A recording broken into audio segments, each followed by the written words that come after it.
আমরা সকালবেলা আইসি প্রধান লগে বইয়ে কথাটা তো কলম প্রধান এদিকে ভাগ্য আছে, ঠিক আছে? বলে প্রধান আমরা এমন প্রধানের চাই না বা এমন প্রধান দরকার নাই, আমরা নতুন প্রধানে বানানো হোক। তার কারণে ছেলে মেয়ে ছোট বাচ্চারা টাচ্চারা সব মেয়ে লোক টেলুক এনে বসানো হয়েছে।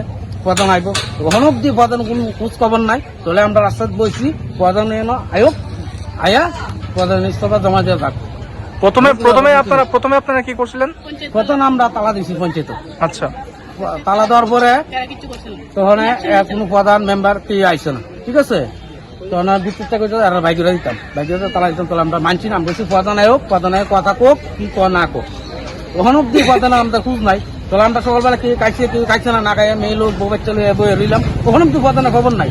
আমরা বুটের বেলা প্রধান আমাদের বাড়িতে যায় মা মাসি ভাই বোন কই আসে তারা বুট আদায় করে, ঠিক আছে? তখন বুট দিয়ে আমরা জনগণের বুট দিয়ে ফাঁস করাইছে প্রধানরে, ঠিক আছে? তাহলে প্রধান যদি জনগণের স্বার্থে লাগে কোনো চিন্তা ভাবনা না করে তাহলে এমন প্রধানে আমাদের দরকার নাই। আমরা এই প্রধান চাই না, আর লাগতো না এই প্রধান, তাড়াতাড়ি বিদায় করেন।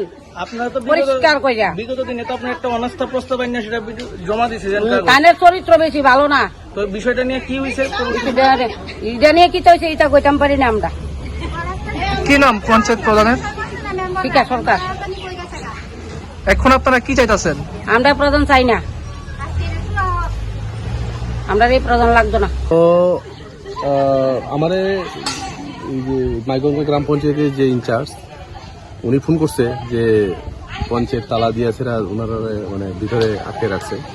তো কারণটা জিগাইলাম, তো এখানে প্রধান নিয়ে আসার একটা সমস্যা।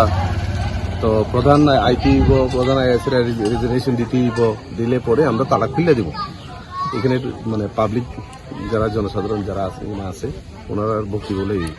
তো আমি কইলাম ঠিক আছে, আমার স্টাফ তো কোনো দোষ করছে না, শুধু আমার স্টাফরাই ভিতরে তালা দিয়ে রাখছে, তারা খুললে দেন। তো তারা কইতেছে না, তারা ফোন করে এখানে আনতেইব, আইলে পরে এরপরে রিজাইনেশন লেটার দিলে পরে আমরা এটা খুলে দিব।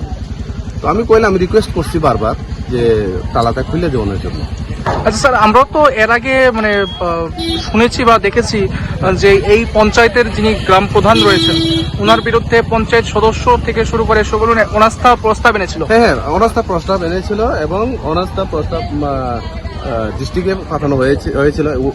ডিস্ট্রিক্ট থেকে আবার সেই চিঠি এটা গ্রামবাসীরাই কইতে পারবো। বাকি ব্যাপারে আসা হয়েছে কেন তালা দিছে আপনি উপপ্রধান হিসেবে কি জানেন না? না, এই বিষয়টা আমি জানি না। এখন কি খুলে দেওয়া হইব? এটা ওখানে আমি এটার বিষয়ে কিছু কইতে পারতাম না, এটা জনগণে কইতে পারবো ব্যাপারটা কি। আপনি কি উপপ্রধান? আমি উপপ্রধান। কোন পঞ্চায়েত এটা? মাইগঙ্গা গ্রাম পঞ্চায়েত। কি নাম আপনার? অজয় বিশ্বাস। তো তারা যে একটা অভিযোগ যে এই গ্রাম প্রধান চায় না বা এইরকম একটা অভিযোগ তারা, এবং গ্রাম প্রধানের বিরুদ্ধে যে অনাস্থা আনছে, বিষয়টা নিয়ে কি করবেন আপনি এজ এ উপপ্রধান? এই বিষয়টা যে অনাস্থার বিষয়টা, এটা কিছুদিন আগে আমাদের গ্রাম পঞ্চায়েতে এটা হয়েছিল। তো এখানে এক্সটেনশন অফিসার তিনি ছিলেন। তো এটার মধ্যে যে আমরা প্রধান রিমুভেবল এরকম একটা মানে অনাস্থার মধ্যে এসেছিল আর কি। তো এখানে আমাদের যে মানে নির্বাচিত মেম্বাররা ছিল, তো তারা বলছিল যে এক্ষুনি প্রধান বানাতে হবে, কিন্তু যে অর্ডারটা স্যারে আমাদের বুঝিয়ে বলেছে যে ওটার